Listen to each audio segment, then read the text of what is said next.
move to approve them. Thank you, Rudy. Is there a second? Vince Harris, second. Thanks, Vince. All in favor? Aye. Aye. Aye. Any opposed? Okay, looks like the meeting minutes have been approved, and we'll move on to item number 4, which is acknowledged receipt of report on the Sun Valley Boulevard Multimodal Improvements Project Phase 1 from 7th Avenue to Highland Ranch Parkway. And I think that, Maria, are you giving that presentation? That's correct, Molly. Hi, everyone. This is Maria. Let me see. I'm going to share my screen. Could you guys, or anybody can let me know if you guys are able to see? Not yet, Maria.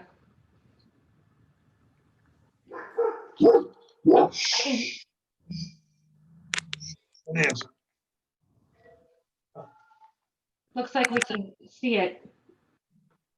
How about now? Can you hear me? Yep, we can hear you, and I can see the presentation also. Perfect. All right. Well, so I'm going to start. Many of you already know me. My name is Maria Paz Fernandez, and I am the project manager for the Sun Valley Boulevard project. We're starting construction of phase 1 of this project. I believe I did a little presentation maybe last year about this project. This project came from the corridor study done a few years back. The limits were from Clear Acre at Scottsdale all the way to Sun Valley Boulevard at Highland Ranch Parkway. However, this particular section of the project, which we're calling phase 1, is from 7th Avenue to Highland Ranch Parkway. And it is within the Washoe County section. And construction starts this month, June 15th. The goals of this project are safety and connectivity. We are connecting the community by building new sidewalks. We're also building brand new bus stops. We're also doing bike lanes, and there's going to be 2 crosswalks with lighting and flashers at Quartz and Middle Fork. And regarding safety, we're going to do intersection improvements at 7th Avenue. A little bit of the timeline of this project. We finished design by the end of April. We are done with the selection of the contractor, which is Q&D Construction, and we're almost ready to start construction, like I said, June 15th. We're planning to have a public meeting. It will be a virtual public meeting, so it'll be available on the website. And where the target date is early next week. We will share updates about the traffic control. Like I said, the project limits are 7th to Highland Ranch Parkway. And this is the more exciting stuff. We are going to reconstruct the whole road from 7th to Highland Ranch Parkway. However, at 7th Avenue, we are adding a right turn lane southbound to westbound, and you can see it on the top left of your screen or the little figure. And we're also adding a left turn lane from 7th Avenue to Sun Valley Boulevard. And we are changing we're installing a brand new traffic signal. We're changing the existing one, and we're doing underground utilities. So for the traffic control, we're asking the community to support the construction of this project. There's going to be some delays. We're going to take 1 lane. There's a 2-lane road here, but we're going to maintain a 2-way traffic. We're going to have flaggers during construction hours. When we're doing the road reconstruction, we have to put cement treated base, and that cement needs to cure. So it's going to take a few days that traffic is not allowed on the road. So we have to detour southbound traffic. We're going to keep the northbound open, and that'll be 1-way traffic. I expect that I just received the schedule like a couple hours ago. I still need to go through it and approve it, but it's looking like the contractor is planning to do the one-way traffic by October. There'll be more information on the website. And with that, that's my small presentation, very generic, but if you have any questions, don't hesitate to contact me via phone, email, visit the project website. This presentation is available at the project website, and yeah, reach out if you have any questions, or let me know if you have any concerns. Maria, do you mind reading the project website into the record? Sorry, sunvalleyboulevard.org. Thank you. This is Mark Tatter. I have a question. Actually, two questions. You said you're going to be pouring a concrete base. Is the road surface going to be concrete, or is it going to be asphalt on top of that? And my second question is, when you say you're putting in a right-hand turn lane, will that right-hand turn lane be like a protected lane with no red stopping on red light, or will that be sort of just just an extra lane where, you know, then they have to stop at a red light and then make a right-hand turn on red kind of thing? I think people can make the right turn on red, but it'll be an exclusive lane for people that are trying to make that right turn lane at from Sun Valley Boulevard to 7th. And to answer your other question about what I call the cement base, treated base, the road is going to be asphalt, but the base, like what's underneath the asphalt, we treat it with cement for durability. So that's what it will require curing time. I don't think I've ever heard of that before. Is that a new technique, or is that I just haven't been paying attention for 6 years? We've been using that for a while. Maybe I went too technical. I'm sorry. Okay, well, I learned something new. Thank you. No problem. This is Verdi. I'm not sure if this question is too hypothetical or who the question would be for, but I'm curious how we decide what roads need reconstruction next. So like what made us decide that this was the next project up? And is there a list of like projects by priority already in place? Yes, there is. Is that on a website that I can access, or Well, there's like a public website? this is a little difficult to pinpoint, but let me see if I can try. Okay. Okay. Maria, I could jump in if you want to. Yes, this project came from the corridor study, so that's how it got selected. Now at engineering, we have our pavement preservation program, and we have a list of each road that needs to be reconstructed. Okay. So we're doing, per se, 2 projects at once. We're doing the corridor study project along with the road reconstruction project. And I think Dan, I think this project is listed on the RTP, correct? Yeah, that's correct. So some of these, I would say, more intensive kind of capital projects we do have in the regional transportation plan. So it's kind of in our long range plan. And, you know, like this one, there's obviously a lot of, you know, multimodal improvements going in versus just a simple kind of roadway reconstruction, although that's a huge part of it for sure. So some of those projects that are, you know, like this one Maria mentioned came from a corridor study. Mm-hmm. Those are kind of in our long range plan, in, you know, where there's opportunities to kind of advance a corridor study along with pavement preservation project. We try to double those up, you know, wherever we can. That said, there's certainly our other kind of standalone roadway reconstruction projects that the engineering department does have on a list. They do inventory of the existing asphalt kind of on a cycle, a schedule, so they know what the current pavement condition is, and you know, that's kind of how they base their decision as to when a roadway is going to be, you know, it doesn't necessarily have to be a reconstruction. It could just be like a resurfacing as well. Okay. Thank you. There was a reason behind that, but I'll bring that up at the end. Sounds good. That's good information. Thank you. You're welcome. Any other comments or questions for Maria?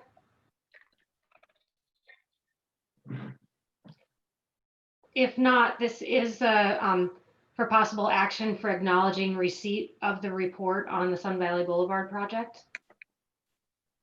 This is Sig Rice. I'll make a motion that we acknowledge receipt of the report on the Sun Valley Boulevard Multimodal Improvements Project Phase 1. This is Mark Tatter. I second the motion. All in favor? Say aye. Aye. Aye. Opposed? Okay, motion's approved. Let's move on to item number 4, which is providing feedback and acknowledge receipt of a report on the proposed 2020 RTC RIDE service change. Thank you, Molly. I'm going to see if I can share my screen here.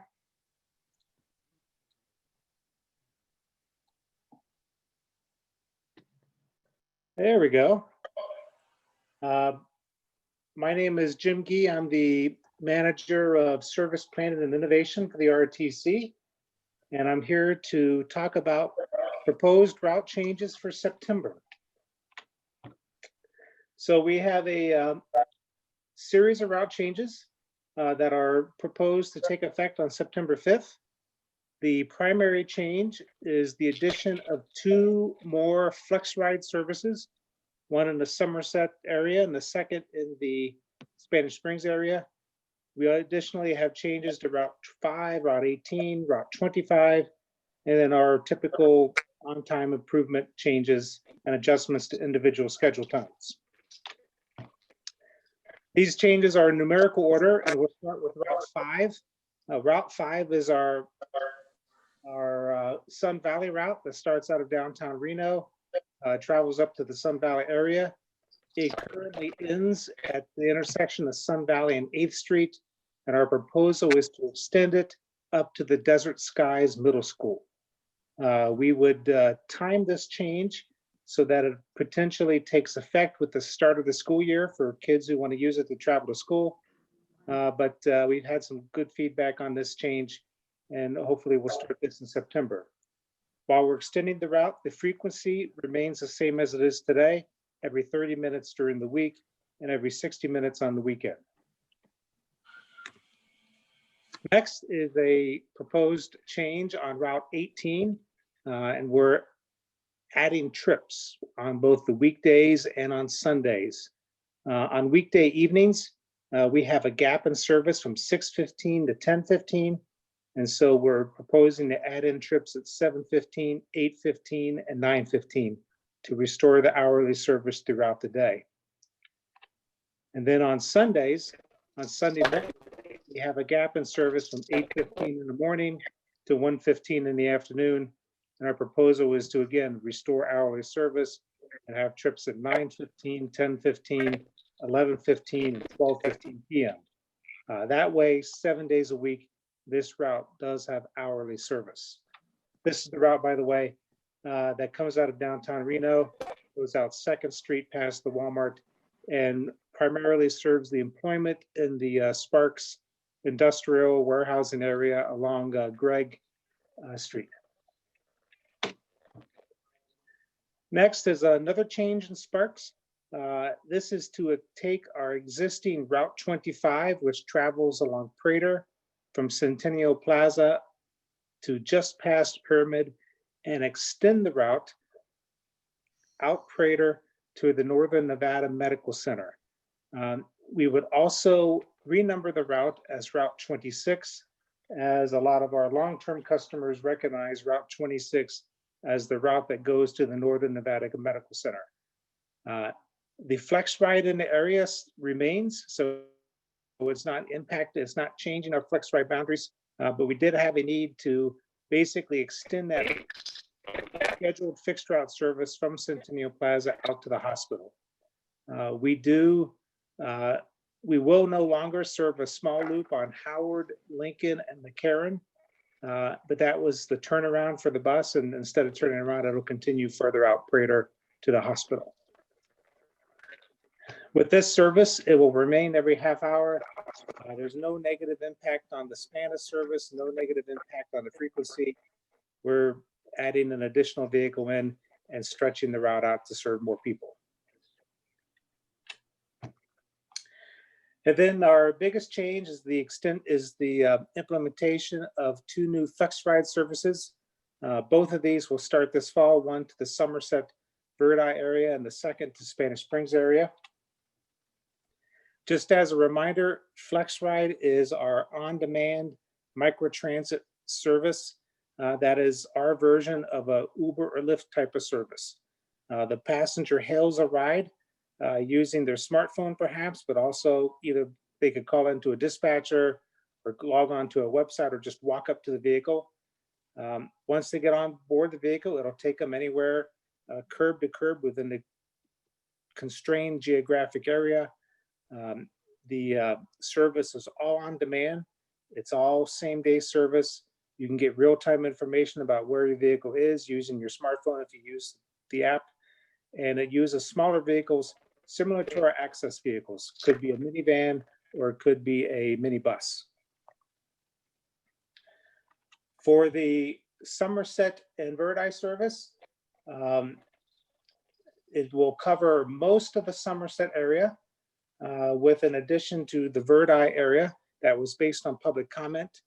And it will connect to the RTC ride service primarily at the Walmart on McCarran, but also at Charlins and Avenida de Landa, and also at the Northwest Library branch. But we do expect a lot of folks to be using the Walmart location. And then for the Spanish Springs area, we actually had 2 proposals. The first proposal was a standalone Spanish Springs FlexRIDE service that would cover the area from Disc Drive, essentially where Costco is and Walmart is, north to the Spanish Springs Library. But the second proposal is the one that really generated the most attention and support. And that was, instead of having 2 standalone services nearby each other, we would merge the 2 services and have one large combined Spanish Springs Sparks service. So the Sparks service and the Spanish Springs services get combined into one. And that way, you can travel anywhere within the Sparks area to Spanish Springs and vice versa. And probably most importantly, you could travel from Centennial Plaza or transit station there and go anywhere in the Spanish Springs area or the Sparks FlexRIDE as you do now. Just some additional information on the FlexRIDE. These zones that we propose, we can modify them very, very quickly based on passenger feedback and demand. Typically, the turnaround time is 24 to 48 hours. What we're in the process now of doing is procuring software that will move us out of this pilot phase and into more of a permanent type of solution. If you remember back in November, our first FlexRIDE service, the Spark service, was advertised as a pilot. That software solution supporting that, which is from a company called Transloc, we have a 1-year contract with them. That contract is up in November, and so we are currently working on a procurement to acquire a software package that will become the permanent FlexRIDE support service. So we want to make sure that software is cutting edge and can adjust in the future. Transloc has worked fine for us, but we need to go out and procure one. And so that's what we're in the process of doing now. As a result, we're not sure when the actual implementation date of the new FlexRIDE services will be, but we know it'll be before November. It could be as soon as September, could be as late as November, but somewhere in that time frame, we'll be flipping over to the new software and operating all of our FlexRIDE services under the same package. And then finally, we have a number of miscellaneous time adjustments that we do every time we adjust our schedules. we regularly obtain data on-time performance, on dwell time at bus stops, on passenger loads, and use that to basically adjust our schedules to make it so that our on-time performance is better, and we're providing a more consistent, reliable service for our customers. And so every time we do a scheduling change, we do put time adjustments in there. In terms of public outreach, as you can expect with the COVID-19 virus, we have to think a little outside of the box in terms of how we get public comments. Fortunately, every one of these proposed changes is a positive change. We're adding service, we're expanding service. So, those are good things to be doing at any time, but especially in terms of a crisis like this. So, but what we did through our marketing department is we did a virtual presentation on the internet with a YouTube video. We put a blast out on social media, did an email blast, actually set up a hotline. So if you had comments specifically about the route changes, you could dial a direct number and not have to navigate through the telephone menu system to leave your message and provide your feedback that way.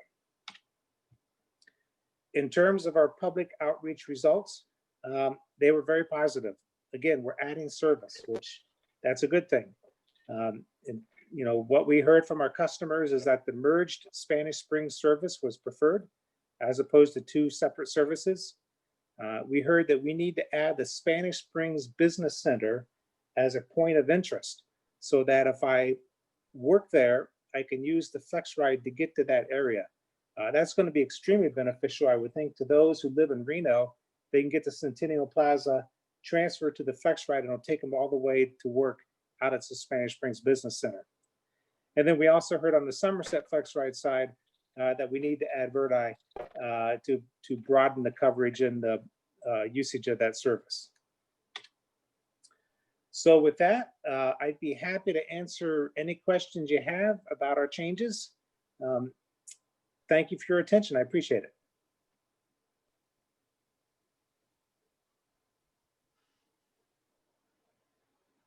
Anyone have any questions for Jim?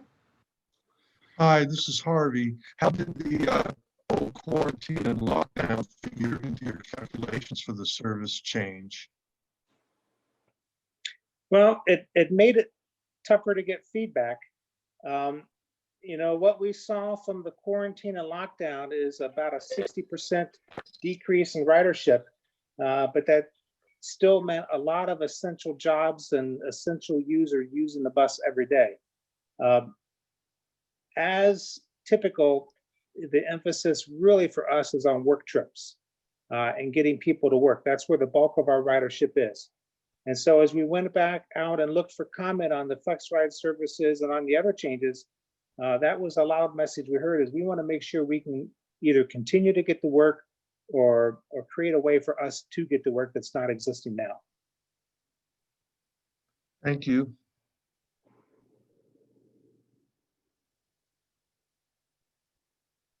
Any other questions for Jim?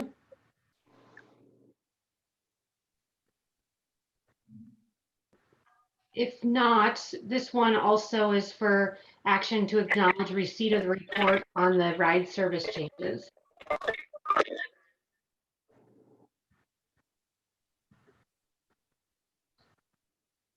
This is Harvey. I move to accept the report. Suraj Verma, second. All in favor, say aye. Aye. Aye. Aye. Opposed? Okay, motion is approved. We'll move on to item number 6, which is acknowledge the receipt of a presentation on the university area multimodal transportation study. And this one's for possible action, and Schwinn will be presenting.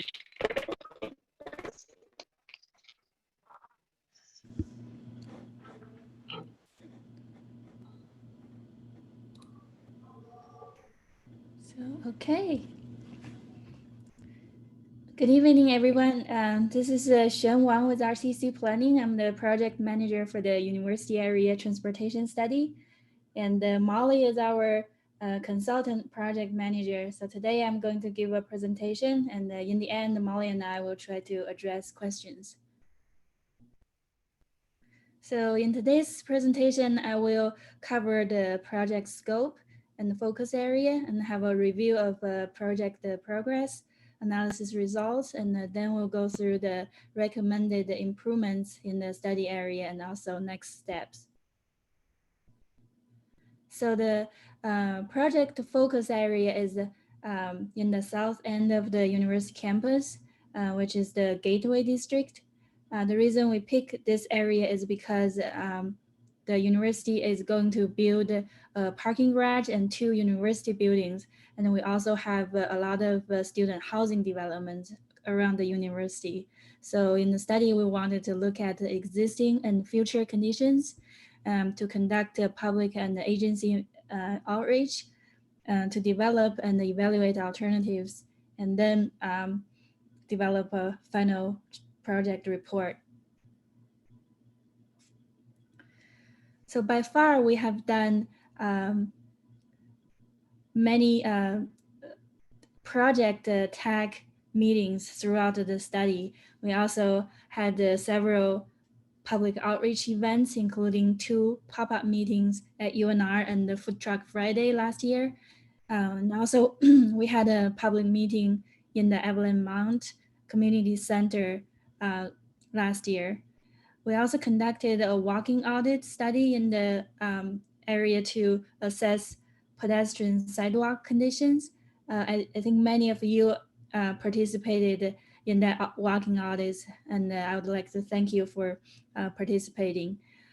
We developed a land use tech memo to document all the potential developments in the study area. And also we had a tech workshop last year to develop different scenarios with different network assumptions. We analyzed and evaluated these scenarios to come up with a preferred alternative. Now we're gonna have a review of the analysis results. We'll look at vehicle level service, transit, bike and pedestrian facilities.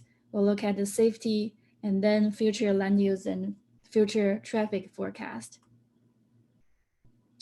So in the study area, we identified 19 different intersections.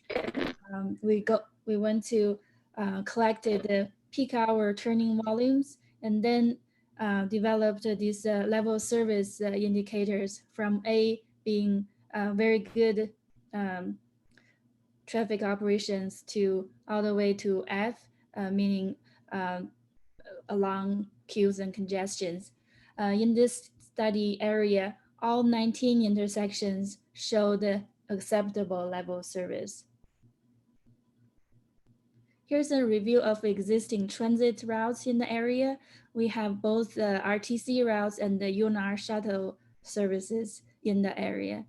And on the map, you can see that the RTC has the Route 7 and also Route 17. And the Route 17 was just discontinued earlier this month. The RTC also started a new route, the UNR Midtown Direct, is a new route going to the downtown area. On the right, you can see the map of the UNR shuttle service, the route, the pack transit route, and also the temporary shuttle going to the downtown student housing area. We also looked at the pedestrian facilities, and these 2 maps show the sidewalk conditions. And on the left, you can see existing sidewalk width with the red showing the 3 to 4 feet, and the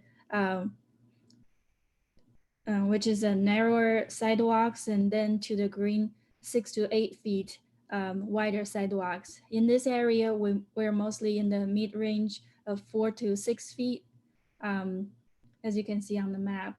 And then on the right, you can see the pavement surface conditions.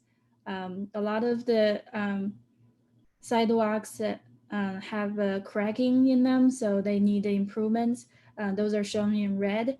And then the good condition sidewalks are shown in the green lines. We also looked at the bicycle facilities. On the left, you can see the current existing bike facilities and also planned future bike facilities. On the right, you see level of traffic stress for bicycle riders. The red lines are showing highest traffic stress to the green lines showing little traffic stress. We also looked at the safety in the study area based on crash data in 3 years from 2015 to 2017. You can see the blue markers are showing vehicle crashes and the brown markers are showing the bike and pedestrian crashes. In this area, we also had 3 fatal crashes in the 3 years. You can see the location of these 3 fatal crashes, and 2 of them are on the 6th Street and another one on 8th Street Maple. So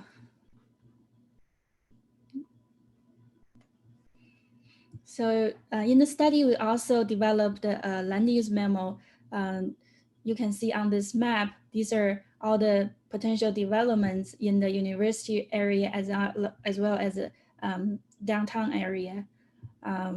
So we collected this information and put the data into the travel demand model to forecast the traffic impact from these developments.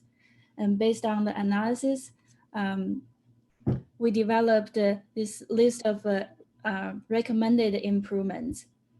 The tech members are on consensus that the study area should be more of a university campus environment instead of focusing on vehicle throughput. We want to prioritize bike and pedestrian safety and connectivity, slow and calm down the vehicle traffic. At the same time, we still want to provide the necessary vehicle connections. And as you can see on this map, these are the recommended improvements. In terms of pedestrian improvements, we recommend to have general sidewalk improvements along Center Street, 6th Street, and also Evans Street. We also identified spot locations at 2 intersections on Center to improve sidewalk crosswalks and to install bulb out to help the pedestrians cross easily. And then also the intersection of Evans and Highland, that intersection also we recommend to have pedestrian improvements. In terms of bicycle improvements, we identified 2 locations, one on the Center Street and the other one on 6th Street. These 2 improvements will also further study in the ongoing RTC Center Street Cycle Track project and the downtown circulation study. In that way, we can make sure that these improvements are in coordination with the other improvements in downtown. In terms of vehicle improvements, we would like to lower the speed limit on 9th Street from Virginia to Lake from 25 to 15 miles per hour to slow down the traffic. And then we want to add a new road from the new UNR parking garage to Evans Avenue through the existing park. So that will allow us to close some of the streets on 9th Street from Lake to Record Street and also on Evans from the new Horseshoe Pit Road to 9th Street to create a better bike and pedestrian environment. At the same time, we would like to realign the Record Street to provide a smoother connection for the rerouting traffic. And on the east side, we would like to recommend to extend the 9th Street to connect Valley to Wells through the UNR farm. That way we provide additional capacity and routing options for vehicle traffic. So these are a summary of the recommended improvements. Next steps, we will have the draft report available on the RTC website and continue to get comments from our tech and CMAC and also the public. We would like to present the study at our June 19th board meeting, and then we'll finalize the study report and wrap up the project. So with that, that's my presentation, and here's my contact information, xwang@rtcwashoe.com, or call me at 775-332-9521 if you need additional information. And Molly and I are also happy to answer your questions if you have any. Thank you. This is Rudy. I have two questions. The first is that while I noticed that I think the range of this is a little bit expanded beyond where it was when this was presented to us maybe a year ago, it is almost surgical, the precision with which this plan fails to look at one of the most nerve-wrackingly dangerous stretches of road in the city. And I cannot support something called the University Area Transportation Study that doesn't look at Sierra all the way down, all the way from 15th to 10th. When I worked on campus for 5 years, anytime I left after dark, I would come close to hitting 3 people. During finals week, it's essentially anyone in a car must not go above 2 miles an hour because of the number of zombied out students trying to get to where they have parked their cars for free. I brought this up a year ago, that stretch of road. I can't believe that the fatalities there have not, that there haven't been fatalities. But if you talk to anybody who drives down that road is, it is completely dark. Their crosswalks are not lit up. The students are not paying attention because they're exhausted by the time they're leaving campus. It is phenomenally dangerous, and I cannot believe the degree to which this chose to not look at that street. And I'm really upset about that.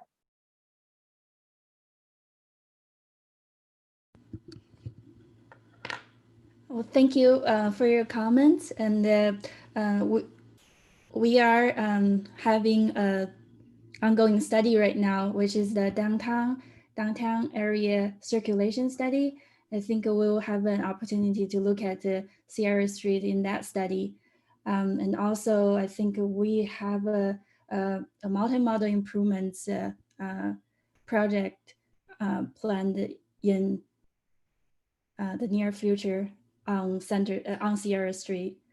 So that is not considered part of the university area, even though it is the space between campus and every parking lot that students can use for free. Yeah, so go ahead, Schwinn, I'm sorry. Yeah, when we just started this study, I think this is the area we identified to look at the Gateway District, just because of the land use changes in the area to have the new parking garage and the university building. So we decided to focus on that. And thank you for the comments that we will make sure to consider Center Street safety and crashes in the downtown. Sierra Street, not Center, the other side. Yeah, sorry, Sierra Street, yeah. The other question I have is about putting a road through the university farm. It's generally not good for farms to have roads through the middle of them. Can you talk about that?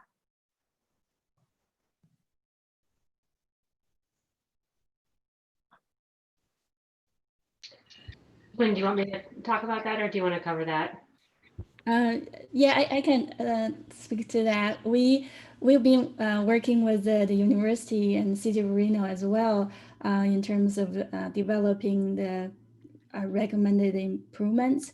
So the university and us are working together, and we are gonna make sure that everybody's on the same page, and we can get it worked out, and to add that 9th Street extension through the university farm. Molly, Thank do you. you have anything to add? No, I think that's right. The university has been involved in this process all along, and so it's something that they're very aware that recommendation does exist as part of this plan. And Schwinn, this is Amy. If I could add as well, Amy Cummings with RTC. One of the reasons we were looking at this concept is to relieve some of the traffic congestion at the Virginia Street interchange. Right now, that is a high crash, high congestion area. And the thought was to look at giving people an alternative route to use the Wells interchange to also access the university. So safety improvements and operational improvements associated with that were the reason for looking at that option. Has the spaghetti bowl repair been completely stopped? Because that Wells Street entrance is about to go away. It as part of the spaghetti bowl improvement, which I certainly hope has lost all of its funding, but I haven't heard anything.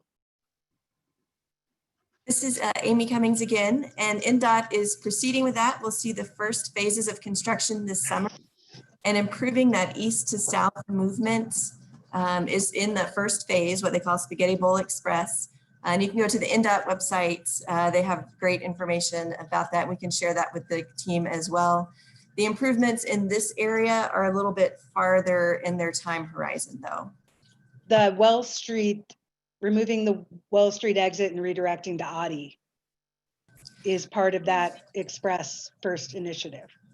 No, that's not part of the Spaghetti Bowl Express, and they are planning to leave, as my understanding, all of the full intersection movement. So the Wells interchange is not going to go away, but they will be making improvements and modifications to reduce crashes. So they've changed the plan. Thank you. And that's something we can bring back as a future agenda item with an update if the group would be interested in They that. were scheduled to come to present at my NAB, and then COVID hit and we haven't met in 4 months. So These are meetings of a sort.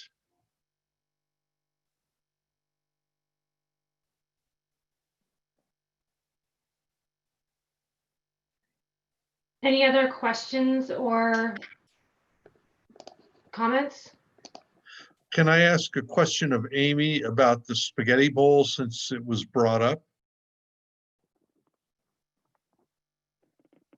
To the extent it relates to this project, we can discuss that. Otherwise, we might need to wait till it's fully agendized on a future meeting, or you can reach out to us offline as well.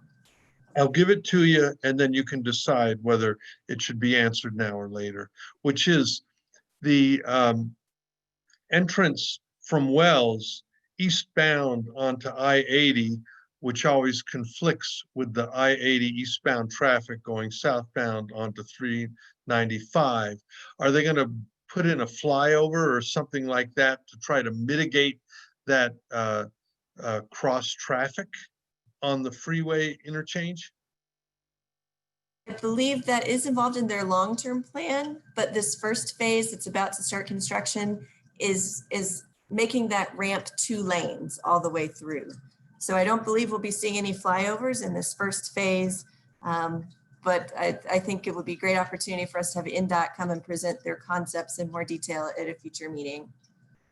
We're all looking forward to future meetings where we can be there in person. Thank you.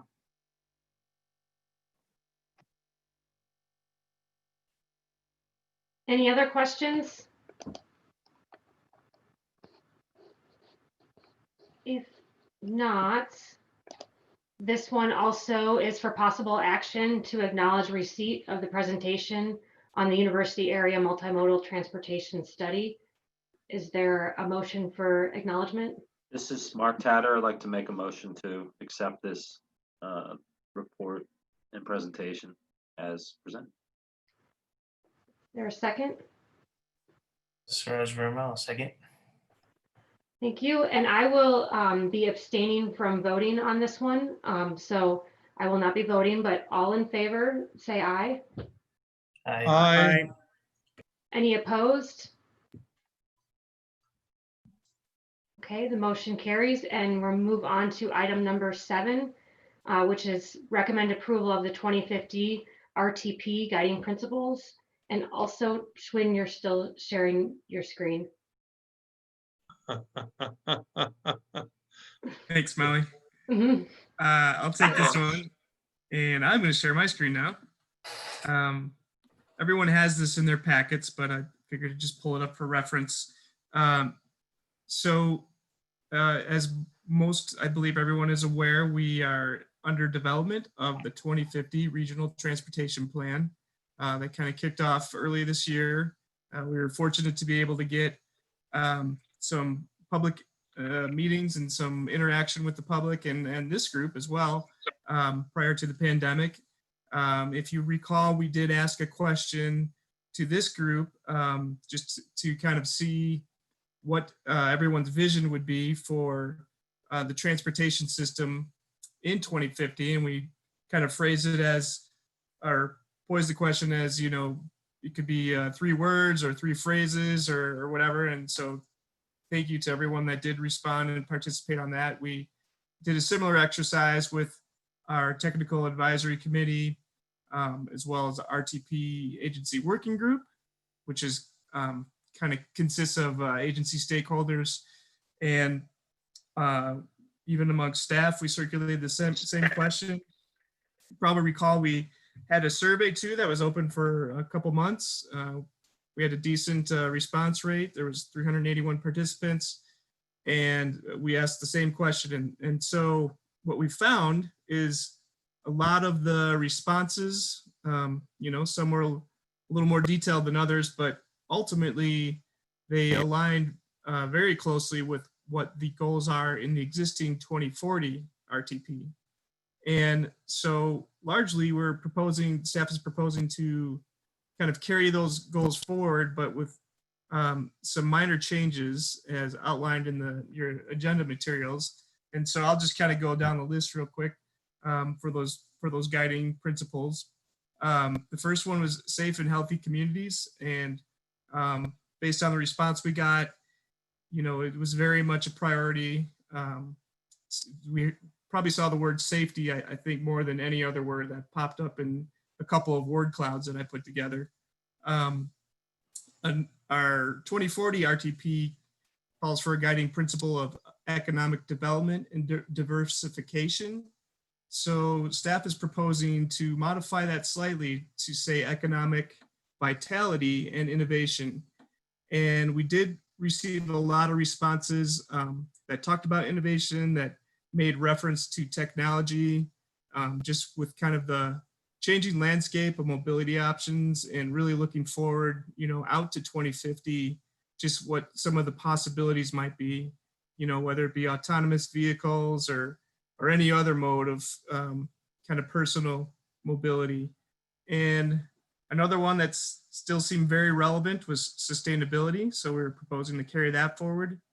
And then lastly, one we decided to wordsmith just a little bit, the 2040 RTP addresses the guiding principle as increased travel choices, but we felt maybe the increased wasn't necessary, and just posing it as travel choices, again, with kind of the growing list of what those mobility options are. It seemed an appropriate response. So, so kind of a long background, but basically just looking for recommendation for approval to our board, the RTC board, for these 4 guiding principles. And I'm happy to answer any questions.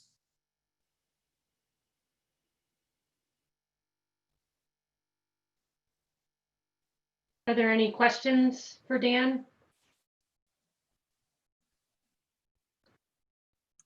This is Jillian Keller. I'll ask a quick question if you don't mind. Where did like equity rank among you know, some of the principles that didn't make the cut? Well, I think equity is still kind of baked into some of these others.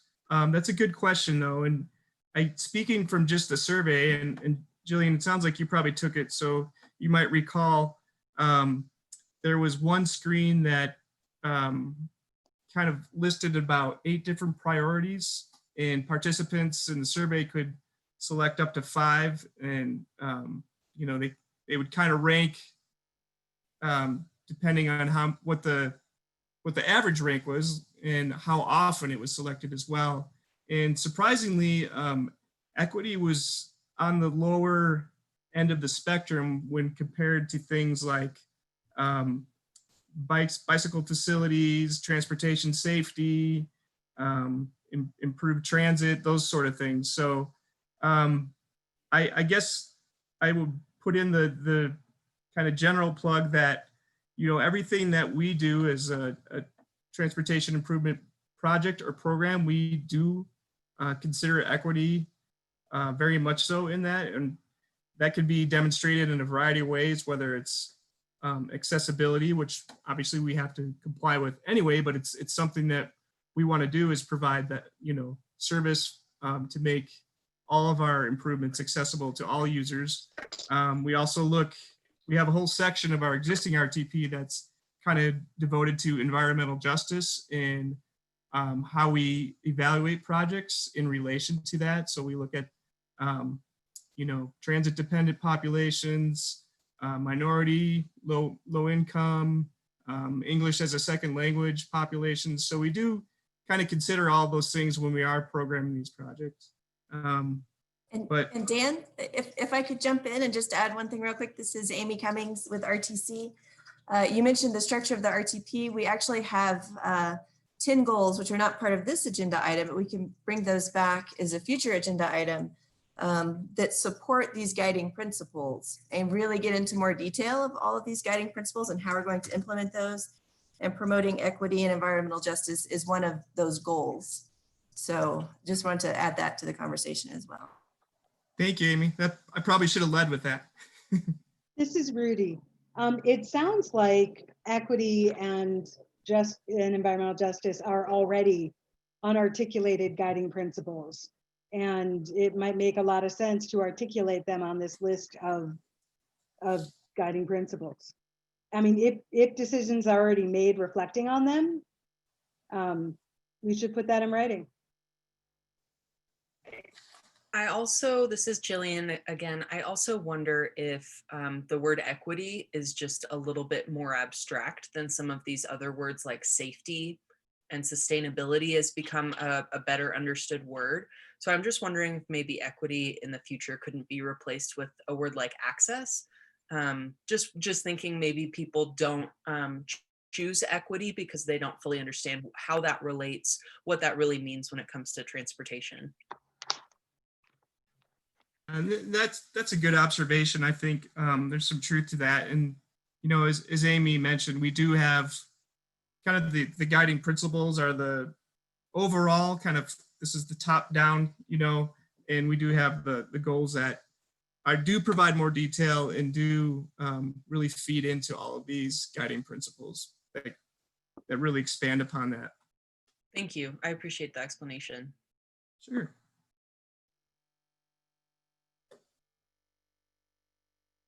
If there are no other questions, this one is also for action. Would this really be approval, or would it be just recommending receipt of a presentation? I believe it's recommend approval. Okay. Yeah. So this one will be a motion to recommend approval. Is there? This is Jillian Keller. I move to recommend approval of the guiding principles. Thank you. Is there a second? Mark Tatter, I'll second I it. second to approve. Thank you. All in favor, please say aye. Aye. Aye. Opposed? Okay, item number 7, the motion is approved. Moving on to item number 8, which is receive a report on the measures that the RTC is implementing in response to COVID-19. Hi, Molly. This is Amy Cummings, and I can speak to some of those issues. This was requested at our last meeting, and we touched on a few of these things, but wanted to have an opportunity to get into more detail. We are, of course, still very appreciative of the work of the Nevada delegation in supporting the CARES Act funding that RTC received. That's allowing us to continue our transit service without making reductions. Many systems across the country did have to make service reductions We rely on sales tax and fare box revenues to fund our transit operations. So with those being significantly impacted by COVID-19 quarantines and stay-at-home orders, that federal funding is allowing us to keep operating and move forward with the service enhancements that we talked about earlier in this meeting. So we're very pleased about that. We have done some measures to improve safety. Our ridership, as Jim alluded to, was down over 60% at one point. Now we're down about 55%. So we are starting to see some of those customers come back. As the state continues to open, we feel we're going to see more people coming back to our transit service. So we'll make it as safe as possible for them and for our operators. So we have installed some movable plastic barriers for operators to use as they are at work.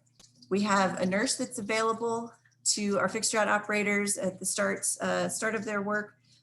We've marked off some of the seats in each vehicle to promote social distancing. And we've provided masks, gloves, and sanitizers for the operators as well to have for their use. And we're encouraging operators and customers to wear masks, consistent with state guidelines. On the roadway side, as many of you know, we have accelerated our Virginia Street construction. It's now back open to one-way traffic, and we expect to be finished with most of those construction activities in August, which is a couple months ahead of our original schedule. And we're really excited that people can now get into Midtown and enjoy those sidewalks, which provide additional opportunities for social distancing. And we are following the state and OSHA guidelines with our construction crews that are contractors in the field, and they are following those safety practices as part of their work. So on the RTC administrative side, we are still closed to the public here in phase 2, but we are going to start bringing more staff back to the office in the coming weeks. We're still available to you by phone, by email, just as we always would be. And most of our staff have been working remotely during the COVID-19 to make sure that our projects are staying on track and that we're continuing to move the priorities of the RTC forward. So I welcome any questions that you have. And I know we have others on the RTC team who are available to help answer those as well. Mark Tatter, I have a question. I'm wondering technically about on the ride buses, how are the seats identified for social distancing? I mean, is this a tactile thing, or is this more like, I don't know, like how would a blind person like me know where to sit? That's a great point. We have used tape to mark those seats. And we have some signage, but to your point, and we've used social media to help identify those, so those would be accessible. But I appreciate your point of making those understandable to as many of our customers as possible.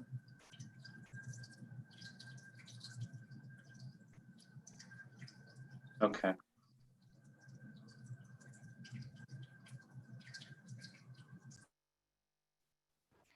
Any other questions for Amy? Amy, this is Verdi. I just want to thank you for the update. I was the one who was really pushing for it, so thank you. Very much. And so this one is also for possible action. So we need a motion to receive the report on the measures that the RTC is implementing in response to COVID-19. This is Rudy. I move that we accept the report on how RTC is responding to COVID-19. Is there a second? Suraj Romero, second. All in favor, say aye. Aye. Any opposed? Okay, the motion carries. We will move on to item number 9, which are the written reports. Those, as always, they're written reports only unless if someone wants to comment or has a question on any one of those different reports that are included in the agenda packet. Are there any questions or comments from the group? Not, we'll move on to item number 10, which is member announcements or agenda items for future CMAC meetings. This is Rudy. I had said that there was a reason I had asked the question that I asked. A friend of mine lives on Taylor Street by the VA, and she was asking me how to bring her street to the attention of people who could make it less dangerous. That there's a lot of very fast traffic. I think it's Taylor, coming towards Wells at very high speed, and the curbs are very easy for them to drive over. Her 9-year-old and her 11-year-old walk to school 3 blocks away to the veterans. Sorry, I don't have kids. I don't know all the schools. She called it veterans. I assume that's a middle school. And she is very anxious about letting them walk alone because of the danger of being hit by a car on the sidewalk. This is not an area I know well, but I don't know how to bring that concern forward. And so that was kind of the question, was how do people get on this list? How do streets get brought up? And so that's really the underlying question. And this is Amy. I know we can't deliberate on this item. Yeah.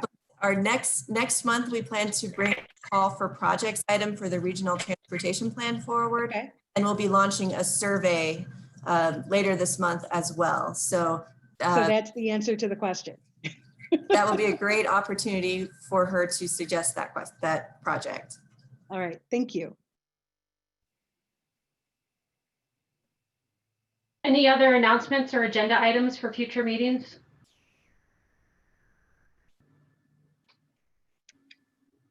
When it's timely, could we get a budget update? I don't know when that means, like it may not be next month. At some point, we might know something about whether anybody had a good grasp on the magic ball. Yeah, I can talk to our finance department to see when they might be able to provide some meaningful information. I know there's a little bit of a lag, when they track revenues that are reported. Yeah. So yeah, but we can certainly. I assume it's revisit not that. next month. Yeah, probably not. This is Jillian. We got a little bit of information tonight about the university and the cycle track. I'm wondering when there might be an update on that. Sure. Could bring that back. That project is looking at design alternatives. So, and Maria, who presented the Adi Wells Boulevard, or I'm sorry, she's working on a lot of projects. Sun Valley is also the project manager on that. So I could talk with her on that. I'm still on the line, Dan. Thanks, Maria. Yeah, I can give an informal, minimal update. We have been working with our consultant. We did traffic analysis, and that is in a draft form. We have been working with our stakeholders, mainly with City of Reno and our council members. So we're almost ready to draft or to finalize the final report and then move forward with design. I will be happy to give an update maybe next month if time permits, or if I can get into the agenda. Thank you. Mark Tatter. I serve on a variety of boards, state level, City of Reno, things like that. And I'm just wondering, I don't know if this board has ever had an open meeting law training class, and I'm really sorry for bringing this up, but I think this group might want to look into that, because the City of Reno attorney presented at our RAC board and kind of went over the ramifications of violating open meeting law. And I thought it was funny up until that meeting. So I'm wondering if RTC might want to look into doing that, a quickie update, sort of explain how things work and why we can't deliberate during, points like this right now, because there is a state law that has actual ramifications, and I'm just concerned. I don't want us to get in trouble. So that's a thought. I think Amy effectively kept me from making it agendized. But I also want to say for City of Reno committees, they have a YouTube recorded training that on open meeting laws and on open records, that all people who are on boards and commissions with the city have to take. And so it may be, I'll see if I can find that link and share it with Dan. Yeah, thank you, Rudy. And great suggestion, Mark. Yeah, we'll look into options, and I'm sure that's something we can all benefit from, myself included.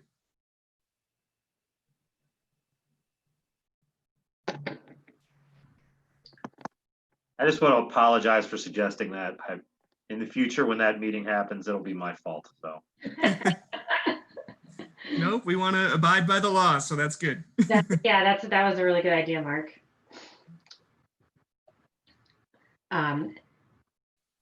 Any other announcements? I guess we will move on to item number 11, which is RTC ride access staff items. That's informational only. I guess I can start, Molly. I have a couple announcements. First and foremost, I just want to thank both you and Mark Tatter for your 6 years of service on this committee, and really do appreciate, all your input and guidance and leadership on this committee. For those of you that might not know, Mark and Molly are both, this will be terming out. So this will be their last meeting. So I just want to say thanks again, and we really appreciate it, and give you a proper send off. And with that in mind, the next meeting we'll be looking at elections of officers. So if you have any aspirations to chair or vice chair, and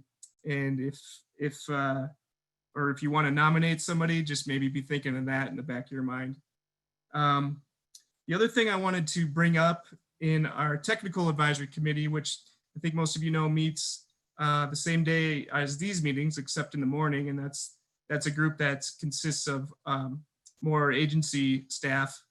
There was discussion this morning about possibly moving the meeting date to the first Thursday of the month, as opposed to what it currently is the first Wednesday.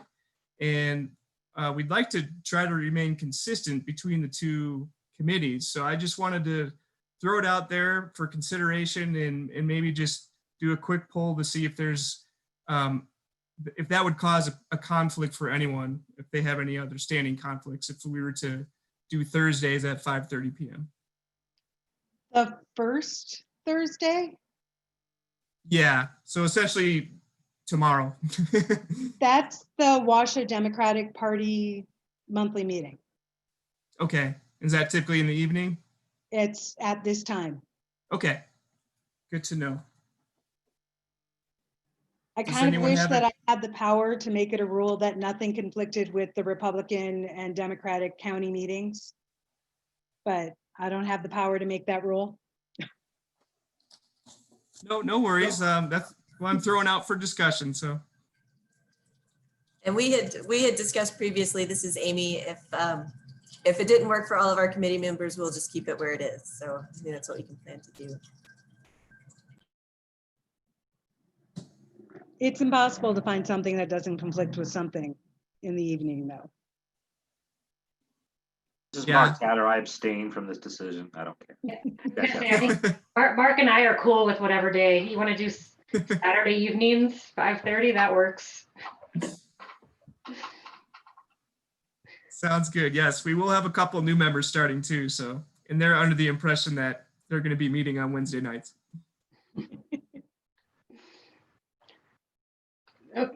Okay, moving on then to item number 12, which is public comment. That's pursuant to paragraph 2 under public notice near the top of this page. Is there any public comment at this point in time?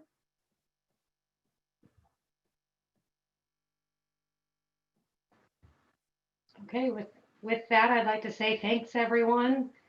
Too bad we couldn't have seen each other in person for our last meeting or been together, but I really appreciate being on this committee for the last 6 years, and it's been a great experience and great to meet all of you and spend our Wednesday evenings together. So thanks again.